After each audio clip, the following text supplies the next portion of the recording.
What's going on out there, my Guardians of the Galaxy? This is Mr. Dark Phoenix bringing you my review of Guardians of the Galaxy Volume 2. If this is the first time you guys are catching my channel, please hit subscribe. I review Marvel and DC shows every week. I stream games on twitch.tv/Mr. Dark Phoenix. But more about my channel later on.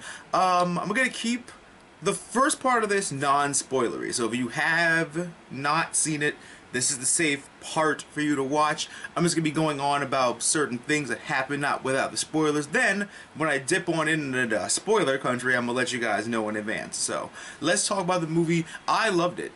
I thought it was a great sequel. My friend Dark Hunter, you guys have seen him before, not recently, you guys have seen him. He asked me, do I think it's going to be better than the first one? I said, you know, with movies like what Marvel's been doing, the first one is, you can't capture the magic of the first movie. That's what I said about the Avengers. Like, you can't capture that magic and that essence when they all meet for the first time and they all realize they have to band together. But I was kind of worried because I was like, you know, sometimes, despite, you know, me putting up my reactions and my theories and stuff, sometimes I don't really like to know too much about a movie. I'm just like you guys. I want to go into theater knowing as little as possible, and that's what I did, and I was so happy. The comedy was great. Most of the Marvel movies now, the comedy seems like it's forced, and it's like they're just doing it just to do it. But Guardian 2's comedy really worked really freaking well. This movie was hilarious. The jokes were on point. Everything was great. Baby Groot was like the comedic star of this movie. Like him and Mantis and Drax, everybody was on point. So that's what I like. That's the kind of humor that I like. The humor didn't seem forced. It's just who they are. If Marvel could take any tips from this, it's just maybe not to have so much jokes in it, depending on your characters, and just leave it to like maybe the actors to write their jokes or something, you know, because when the actors delve themselves into the characters, they feel like they're them. So I don't know, but the comedy was great. There was a lot of raw emotion in this movie, first of all, too, and I was really freaking surprised at that, because I was like, I did not expect to come to this movie theater and have action and thrills and feels. That's just not what I expected. And they go off on their own adventures. They've been basically a paid group to help other people that pay them, give them money and stuff. And it was just a really good action movie. It was a really good movie where the team is more there. It's like one step forward, two steps back. Like they're closer, but they're like still trying to, like, you know, fully delve and understand one another in a way. So I just like how the movie was just. It just upped the ante. Like a totally brand new story for, you know, and just a great movie from the original. Now, this is the part where I have to delve into spoilers, so if you haven't seen it yet, come back when you have. I'm going to give you 5, 4, for spoilers, 3, 2, 1. Now we're going to delve into spoilers. But I liked Ego the Living Planet as the villain. I knew he was going to be in it. Like I said before, I just didn't know he was going to be the villain in it. So, at first, it's like, oh, happy father-son reunion. And Gamora's like, I don't like him. Something sketchy about him. And Peter's like, he's my dad. And then David Hasselhoff makes a cameo because that was his dad. Because he grew up in the 80s, I think. So, that's like the last person he remembers. But then we just have Ego being like, you know, Gamora and Nebula find the grave with his other children.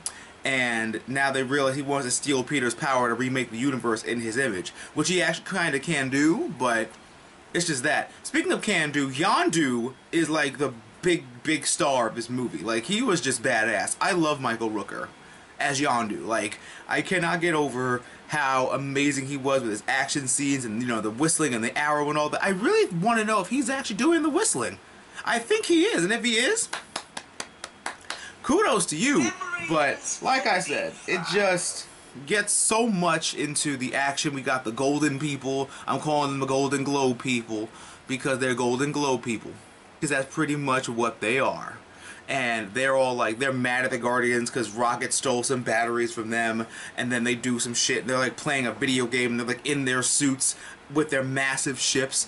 And Mantis was really good also. I can't wait to see them delve her character and like change up her character and just upgrade her to everything.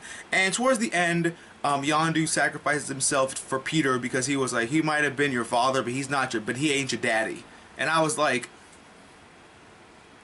I didn't want Yondu to die. Yet again, another death spoiled to me by social media. I hate the internet. This is why I wasn't sad when Han Solo died in Star Wars, because literally like 3 hours before I went to go see the movie, I got a message. I got a mention on Twitter. I open it and it's a scene where Kylo stabs him with his lightsaber, and I was like, the internet is just becoming too powerful for its own good. I don't like it. I don't like it. But it was a very touching moment. And I just liked it. And we're going to talk about the post-credit scenes. There were like 5 of them, but I think only like 2 of them had some significant importance. The one where that golden bitch is like, we're going to make ourselves a new person. And she was like, well, who is he? And she was like, Adam. And I'm not gonna lie, I didn't get it at first. I did know it was something bad. Like, here's my brain, here's Adam. It's like, I knew it was bad, but I couldn't piece it together.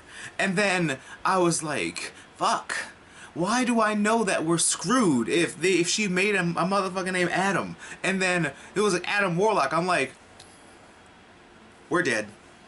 Adam Warlock gonna be the villain in Guardians 3, and then they said they're gonna change the roster after Guardians 3. So probably Adam Warlock's gonna be the new Guardian of the Galaxy by the end of Volume 3. Which hopefully means Q-Star gets to join the party. But like I said, it was a great movie, great action, great everything. I think it was a great step up from the first movie, and I really hope the third one does the same thing. I feel like because the Guardians are like doing their own thing, they don't necessarily have to worry about like crossovers or anything like that. But until like Infinity War, but then again, they're coming. Like they're coming after, they're coming to us for Infinity War, so they can just do their own thing, and it's gonna be freaking great.